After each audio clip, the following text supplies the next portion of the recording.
Hello everyone, welcome to Foreigner Farming in the Philippines. Now first off, I'm going to apologize for what would seem to be a glaring red light on your screen, but that's just the camera that I'm using on the phone here. Because there's low ambient light, that's why this voltmeter light shows up so extreme.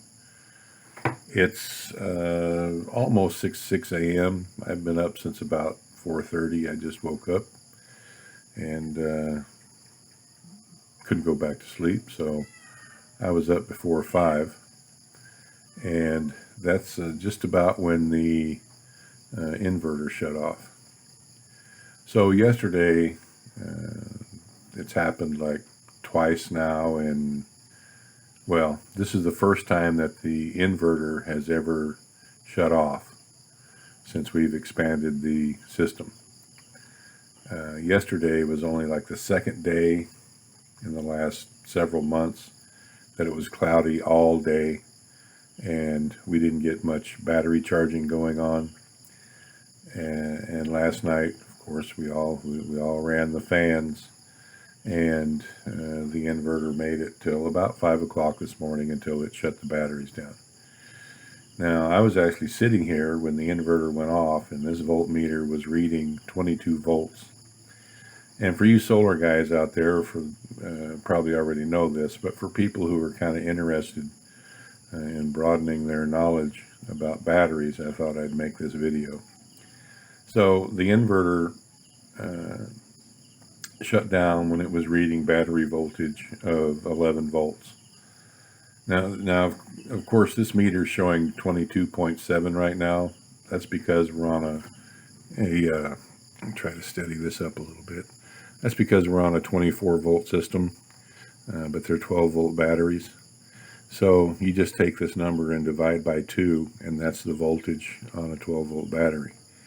So the batteries right now are at 11 point, just call it 11.4. And that's the float voltage. Now there's basically 3 voltages to keep in mind. There's the under load voltage, which is the voltage that can be read when your batteries are being discharged. And then there's the charging voltage, which is what the batteries will read when they're being charged.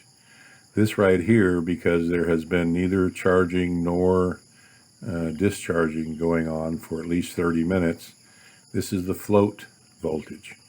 This is the actual voltage of the batteries. I could put a charger on this,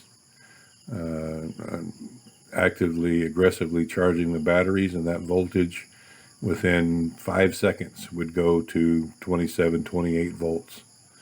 But of course, that's not the true voltage of the batteries. And I could put a load on this, like there was a load before, and it would read 22 or less, and the inverter would shut off. This number right here is the float voltage, which is the active voltage of the batteries. And 22.7 is too low. I'll grant that, all you guys. I would never like to see this float voltage below, yes, because there's low light, it's not wanting to focus. I would really never like to see this float voltage below 23.5. But I live in the real world. Didn't have much charging yesterday and had need for the battery, the amperage reserve last night, and so we used it. Now hopefully today, look, it didn't rain much last night. This storm has, I think, for the most part, passed. And so hopefully today we'll get some sunshine and we'll be able to recharge the batteries, and we won't have a second occurrence of this. Because dropping your voltage down this low does damage the batteries. These are pretty good batteries. They're not quote-unquote solar batteries. So I'm guessing, because they're pretty good batteries, but not quote-unquote solar batteries. Lead acid batteries of the type that I have, I estimate, I'm getting I will get between 200 and 250 cycles. And a cycle is full discharge, or full charge to full discharge. Your batteries can do that. I think these batteries can do that between 200 and 250 times. And then they're boat anchors. They're no longer any good as batteries. They won't recharge, and they won't hold a charge. So your batteries have a life, just like we do. And dropping the voltage this low, you can just call this a cycle. And based on how far, anytime you take a 12-volt battery below 12 volts, you're eating into a percentage of one cycle. So you could take them to 11.8 volts, let's say, thousands of times. You could take them to 11.5 volts, maybe 1,000 times. Taking them to just call it 11.4 volts, like I've done here, you're getting into the 250 cycle range, 250 to 300. These aren't fully discharged. Fully discharged is 10.5 volts, which on this meter would read 21 volts. So we haven't done a full cycle, but just dang near it. So hopefully we won't have to do this too many more times. What this is telling me is that, yeah, we could use another couple batteries for these days when we don't get a lot of charging. But for 99% of the time, what we have is adequate. I just thought I'd share this with you guys. The sun is, well, as you can see out there, there's light, but the sun hasn't really come up yet. It gets daylight here about 5:30.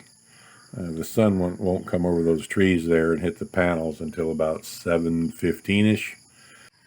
Okay, so it's 6:30-ish. I just came back out. I'm going to turn the inverter on. So we're at 24.5 volts. We're putting in 1 amp, basically. 25 watts. That's half the system. So maybe we're getting out 50 watts. That'll be enough for me to fire up the computer and get this video uploaded. Now, of course, when I turn the inverter on, the voltage is going to fall quickly. And of course, the voltage alarm is going off on the inverter because we're at 23.5 volts. But it'll probably go down. Hopefully it won't go down to 22 and shut itself off again, because the sun is up now. So I'm going to go fire up the computer and begin the day. It's still cloudy. Don't know what we're going to get today. There's a little bit of clearing back in there, so hopefully we'll get a sunny day and we'll charge up our batteries. Thank you, everyone. Please like, comment, share, and subscribe.